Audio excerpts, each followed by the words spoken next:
인류의 역사에서 중요한 것 중에 하나는 경제, 즉 먹고 사는 문제였습니다. 먹고 사는 문제가 중요한 건 요즘도 마찬가지인데 현대사회는 특히 부동산, 주식, 채권 같은 자산 관리의 중요성이 큽니다. 요즘 우리나라 경제 곳곳을 보면 힘들어하지 않는 곳이 없는 것 같습니다.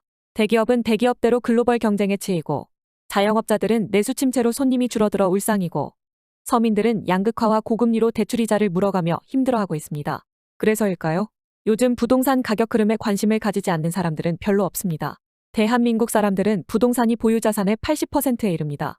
또한 많은 사람들이 여전히 대한민국에 부동산 불패 신화가 있었고 부동산이 자신을 부자로 만들어줄 것이라는 믿음도 가지고 있습니다. 정상적으로 월급을 벌어 부자가 되기는 내 생에서는 글렀고 부동산으로 한탕해서 부자가 되자는 생각으로 사람들 머릿속이 가득 차 있는 것만 같은 요즘 분위기입니다. 하지만 이렇게 모두가 부동산으로 부자가 됐다는 느낌을 가질 때 뒤에서 음흉하게 웃음을 짓는 사람들이 있습니다. 그들의 목적은 분명합니다. 인구를 억제하고 나아가 줄이는 것입니다.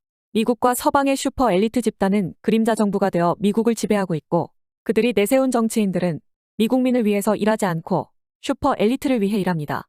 그런데 지난 2023년 7월 14일 카말라 해리스 미국 부통령이 메릴랜드주 볼티모어의 코핀 주립대학교에서 열린 인베스팅 인 아메리카 투어 연설 중에 자기도 모르게 실수로 인구 감소 계획을 설명한 적이 있었습니다. 놀랍게도 그녀는 실제로 세계 인구를 줄이려는 계획을 설명하고 있었을 뿐 아니라 백악관 공식 연설 녹취록에서는 인구라는 단어의 줄이 그어져 있었고 오염이라는 단어로 대체되어 있었습니다.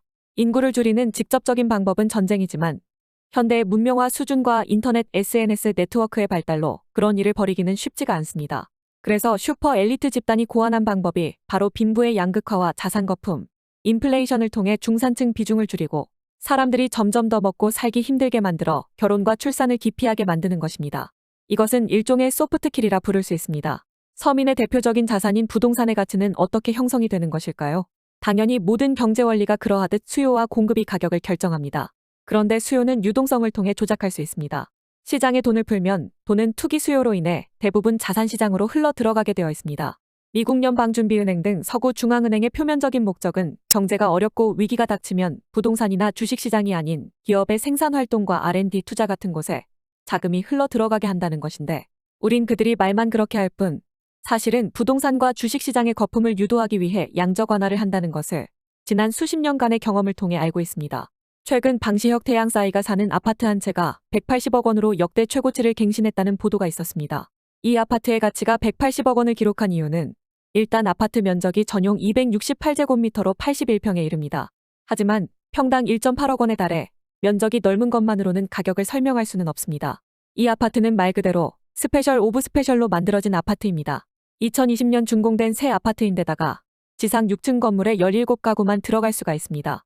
전 세대는 한강 조망이 가능한 남향이고 1층 2가구를 제외한 나머지 15가구는 복층 구조로 지어져 있으며 주차는 세대당 약 6대가 가능한 고급 빌라입니다.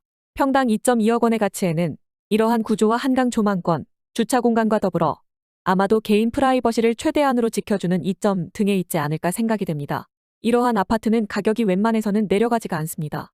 그 이유는 희소성이 있고 이 아파트를 소유한 사람들의 경우 대출을 받아 집을 사지 않아 금리에 전혀 영향도 받지 않으며 대부분 천문학적인 재산을 가진 이른바 슈퍼리치들이기 때문입니다. 하지만 일반 서민들이 사는 아파트의 경우는 어떠할까요? 아까 봤던 방시혁, 싸이가 사는 그들만의 리그와는 차이가 많습니다. 일단 서민들이 사는 아파트는 금리에 큰 영향을 받습니다. 소수를 제외하고는 대부분이 대출을 가지고 집을 사기 때문입니다. 끝없이 가격이 오르는 일은 있을 수 없고 금리와 경제, 소득 수준으로 대변되는 평가지표가 존재하는 시장입니다. 평가하는 사람마다 조금씩 기준은 다르지만 대체로 그 지역에 거주하는 사람들의 소득 수준 대비 집값이 몇 배 정도 하는지를 나타내는 PIR 지수와 시장금리로 대변되는 자산 할인율로 설명이 됩니다. 앞으로 대한민국 주택시장이 불안한 이유, 직설적으로 말해 가격이 큰 폭으로 하락 조정될 수밖에 없는 이유도 여기에 있습니다. 최근 유가가 급등하고 있다는 소식이 들리죠. 인플레이션의 주범인 유가는 전 세계 금리를 앞으로 수년간 내려가지 않도록 만들 것입니다. 중동과 러시아가 고유가를 지속하는 데 앞장설 것입니다. 그리고 미국과 중국의 디커플링으로 인한 세계화의 종말로 인해 더 이상 중국 노예 노동력을 기반으로 한 저임금 바탕의 저가 제품의 공급은 지속될 수 없게 되었습니다.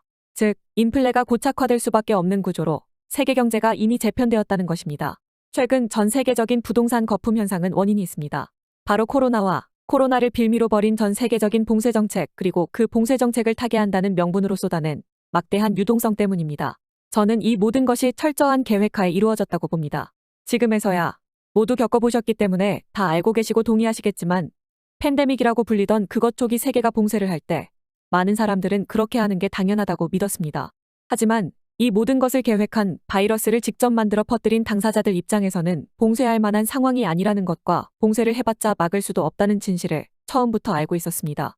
그들이 언론과 보건기구들을 통해 떠들어댄 위험은 그저 봉쇄를 위한 명분에 불과했고 봉쇄는 다시 막대한 유동성을 풀어낼 명분에 불과했던 것이죠.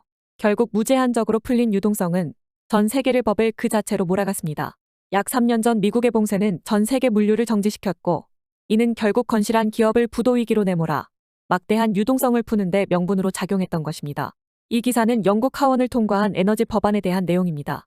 그런데 그 내용이 충격적인 것은 정부의 넷째로 탄소 중립 정책 즉 부동산을 매각하거나 임대하는 사람은 반드시 에너지 성능 인증서를 받아야 하고 전기 난방을 해야만 하는 이 정책을 위반한 가정은 영국에서 최대 15,000파운드의 벌금과 최대 12개월의 징역형에 처해질 수가 있습니다. 그런데 영국 대부분의 하원 의원들은 전기 난방을 하지 않으면 감옥에 갈 수 있는 이 충격적인 법안에 대해 찬성 의사를 밝혔습니다. 총 650명의 의원 중 631명이 찬성표를 던졌고 일부 의원들은 오히려 법안이 충분하지 않다고 주장했다고 합니다.